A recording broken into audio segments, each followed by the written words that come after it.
Settings পরিবর্তনের ক্ষেত্রে এ পর্যায়ে আমরা যে পরিবর্তনটি করব সেটি হচ্ছে সেটিংসের তৃতীয় option, reading setting. Reading settings, এখানে আমরা যে সকল পরিবর্তনগুলো করব সেগুলোর প্রভাব আমরা দেখতে পাবো আমাদের আউটলুকে। আমাদের যে টেমপ্লেটটি আছে সেই টেমপ্লেটের ভিতরে বিভিন্ন জায়গায় আমরা সেটিংসের পরিবর্তন করতে পারি খুব সহজেই ওয়ার্ডপ্রেসের অ্যাডমিন প্যানেল থেকে। তো এক্ষেত্রে আমরা শুরুতেই দেখতে পাচ্ছি যে রিডিং সেটিংসের নিচে আছে front page displace your latest post, অর্থাৎ এখানে আমরা যদি আউটলুক দেখি, যে পোস্টটি সবচেয়ে প্রথমে আছে সেই পোস্টটি কিন্তু সবচেয়ে শেষে করা হয়েছে, অর্থাৎ শেষে করার অর্থ হচ্ছে সবচেয়ে লেটেস্ট পোস্ট। তো ফ্রন্ট পেজে ডিসপ্লে হবে সবচেয়ে লেটেস্ট যে পোস্টটি করা হলো সেটি। এরপরে আমরা সেকেন্ড যে বিষয়টি দেখতে পাচ্ছি, blog pages show at most 3 post.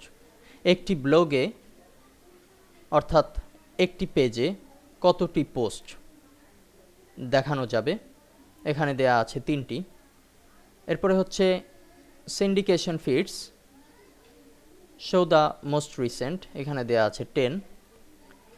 For each article in a feed show full text, কিংবা আপনি চাইলে সামারি দিতে পারেন। এটি সাধারণত আরএসএস ফিডের ক্ষেত্রে অন্য একটি বিষয়। এরপরে আমরা যদি প্র্যাকটিক্যালি একটু পরিবর্তন করে দেই, এখানে ধরুন ব্লগ পেজের শো অ্যাট মোস্ট 3 দেয়া আছে, আমরা আমাদের টেমপ্লেটে দেখতে পাচ্ছি যে 1টি 2টি 3টি, 3টির পরে কিন্তু আর কোনো টপিকস এখানে অন্তর্ভুক্ত হয়নি। তো রিডিং সেটিংস থেকে আমরা যদি এখানে 4 করে দেই, তাহলে যে পরিবর্তনটি আমরা দেখতে পাবো, সেভ চেঞ্জ, আমাদের সেভ চেঞ্জ হয়েছে। এখন আমরা যদি আমাদের এখানে একটু রিলোড দেই, তাহলে কিন্তু দেখতে পাচ্ছি যে এখন আছে 4টি, 1 2 3 4। এভাবে করে খুব সহজেই আমরা রিডিং সেটিংসকে পরিবর্তন করতে পারি।